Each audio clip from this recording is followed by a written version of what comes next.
வைசாக புராணம் 7ஆம் அத்தியாயம். நீர் விநியோகத்தின் முக்கியத்துவம். கிரககோதிகா கதை. நாரதரின் வார்த்தைகளை கேட்ட அம்பரீஷ அரசர் முனிவர் நாரதருக்கு வணக்கம்.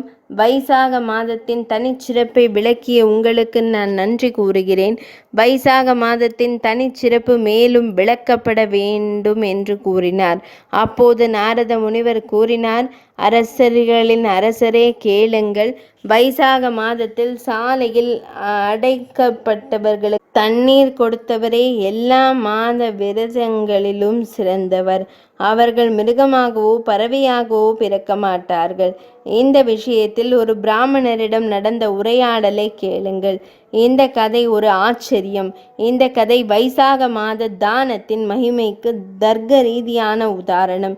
ஹேமங்குடா முன்னாள் இக்ஷ்வாகு ராஜ வம்சத்தை சேர்ந்த ஒரு மன்னன் கோதுமை கிடங்கு செய்தார். பூமியில் உள்ள துகள்களை எண்ணுவதும் நீர்த்துளிகளை எண்ணுவதும் வானத்தில் உள்ள நட்சத்திரங்களை எண்ணுவதும் அந்த மன்னன் செய்த வரதட்சணையை எண்ணுவது போல் கடினமானது. நிறைய யாகங்கள் செய்த கோதானம், பூதானம், திலாதானம் ஆகிய 3 தானங்களும் கணக்கில் அடங்கா பல பிராமணர்களை மகிழ்வித்தது. தான் செய்யாதது எதுவுமே இல்லை என்று தெரியப்படுத்தியுள்ளார். தண்ணீரை அனைவரும் எளிதில் அணுகலாம். அது தெய்வீக தத்தெடுப்பு எளிது. தண்ணீர் தானம் செய்ய நினைத்தேன், தண்ணீர் கொடுக்கவில்லை. பிரம்மாவின் மகனான வசிஷ்ட முனிவர் அந்த அரசரின் ஆசிரியர், ஒரு ஆச்சாரியார் ஆவார். அரசர் அவனுக்கு தண்ணீர் கொடுக்க சொன்னார். தண்ணீர் விலைமதிப்பற்றது. நீங்கள் அதை தானம் செய்தால் நீங்கள் மதிப்புமிக்க பலனை பெறுவீர்கள். எவருக்கும் இலகுவாக அமையாததால் தானம் செய்த புண்ணியத்தை பெறுவார்கள். அவ்வளவுதான். யாரையும் மதிக்காதவர்களை கவனிப்பது நல்லது என்று நினைத்து ஊனமுற்ற பிராமணர்கள், ஏழைகள், நாகரிகமற்றவர்களை மதித்தார். சடங்குகள், பண்டிதர்கள், சத்பிராமணர்கள் ஆகியோரை மதிக்கவோ மிதிக்கவோ இல்லை. பிரபலமானவர்களும் சிறந்தவர்களும் மட்டுமே மதிக்கப்படும் இடத்தில் அனாதைகளையும் படிக்காத பிராமணர்களையும் ஏழைகளையும் மதிக்க யார் இருக்கிறார்கள்? நான் அதுவரை மட்டுமே மதித்தேன்.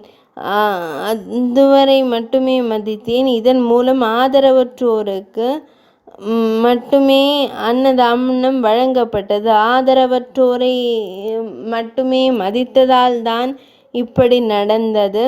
இந்த தவறினால் என் அரசன் நீர்தானம் செய்யாததால் சாதக பறவையாக பிறந்தான். ஒரே பிறவியில் கழுகு, இன்று பிறந்த நாய்.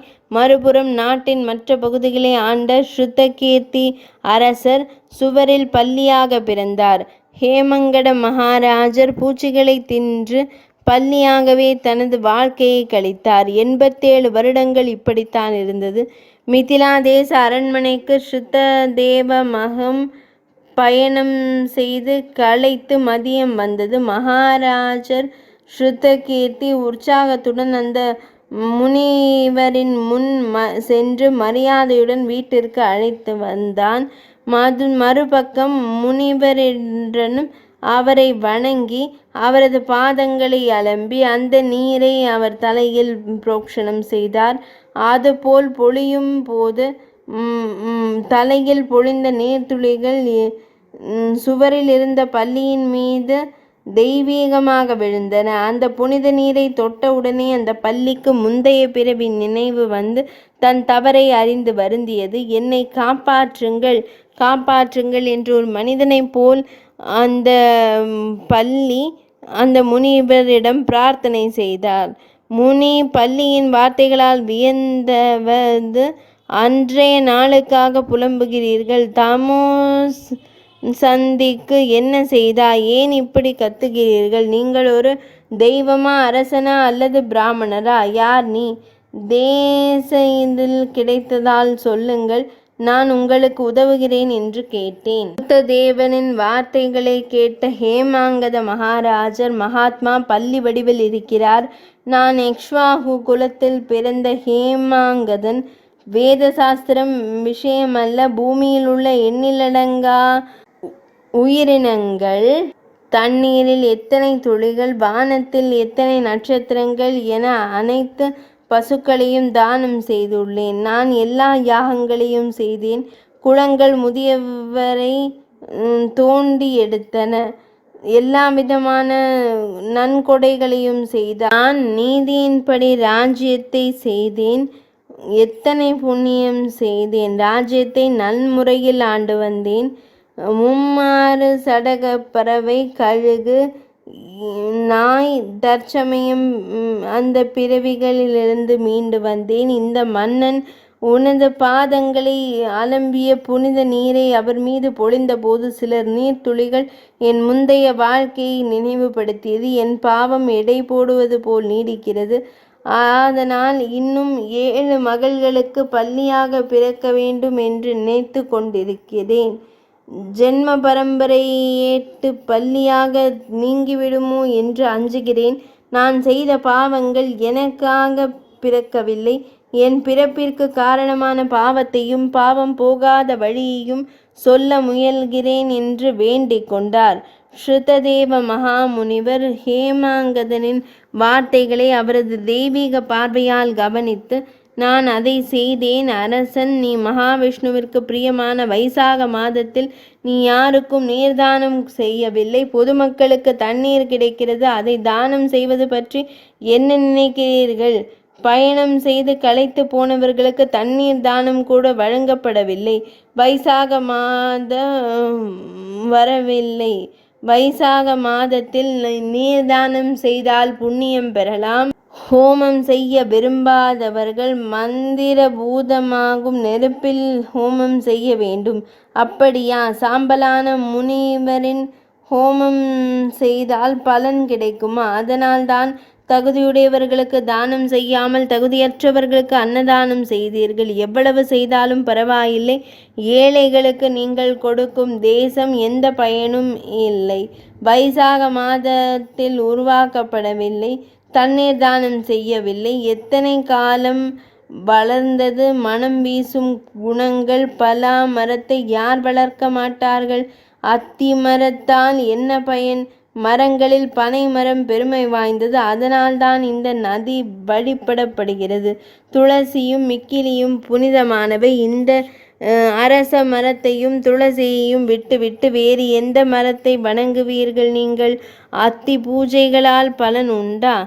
அனாதைகள் மற்றும் ஊனமுற்றோர் இரக்கமுள்ளவர்கள், அவர்களுக்கு இரக்கம் காட்டுவதுதான் நீதி. ஆனால் அவர்கள் கையேடுகள் மற்றும் வழிபாடுகள் அல்ல. அதுவரை வழிபடுவதால், அப்படிப்பட்டவரை வழிபடுவதால் பலனில்லை. நீங்கள் அவர்கள் மீது இரக்கத்தையும் காட்டலாம், ஆனால் மதிப்பையும் காட்டலாம். ஆனால் மதிக்கக்கூடாது. தவமும் அறிவும் வேத சாஸ்திர புலமையும் சாந்தமும் உடையவர்களான ஸ்ரீ மகாவிஷ்ணுவின் ரூபங்கள். வணங்கப்பட வேண்டியவர் அவர். அவர்களில் புத்திசாலிகள் ஸ்ரீ மகாவிஷ்ணுவை மிகவும் நேசிப்பவர்கள். அவர்களை வழிபட்டால் ஸ்ரீஹரியின் அருள் பரிபூரணமாக கிடைக்கும். ஞானிகள் என்பதால் சர்வ வல்லமை படைத்தவர்களாக திகழ்வார்கள். அவர்கள் உயர்ந்தவர்கள். அவர்களை மதிக்காமல் ஸ்ரீ மகாவிஷ்ணுவை அவமதிக்கிறார்கள். இப்படி செய்வதால் இம்மையிலும் சொர்க்கத்திலும் துக்கம் உண்டாகும். ஒரு மனிதன் ஆண் ஆசைகளை அடைய வேண்டுமென்றால் ஞானிகளின் சேவை. அவற்றை மதிக்க வேண்டும். முக்கிய காரணம் அவற்றை மதிக்க வேண்டும். ஞானமில்லாதவர்கள் குருடர்கள், அறிவின் கண்கள் இல்லாதவர்கள். எத்தனை பார்வையற்றவர்கள் வழிபட்டார்கள். பலனளிக்குமா? ஒரு கிருடி எப்படி இருக்கும்? அவர் என்ன சொல்ல முடியும்? ஆனால் மூடர்களை எவ்வளவு வணங்கினாலும் சேவை செய்தாலும் அவர்கள் பயனற்றவர்கள். அதனால்தான் அது சிரமங்களையும் துக்கங்களையும் ஏற்படுத்துகின்றது. ஆண் உணர்வு, தர்மார்த்தம், காமம், மோட்ச மூலங்கள் தயாரா? யாத்ரீகர்கள் வெறும் தண்ணீர் அல்ல. தெய்வங்கள் கல்வடிவங்கள் அல்ல. நித்திய யாத்திரை, ஸ்நானம், சேவை செய்யும் இடங்களிலும் கல் வடிவிலும் எப்போதும் வழிபடும் கடவுளின் அருள் கிடைக்கும்.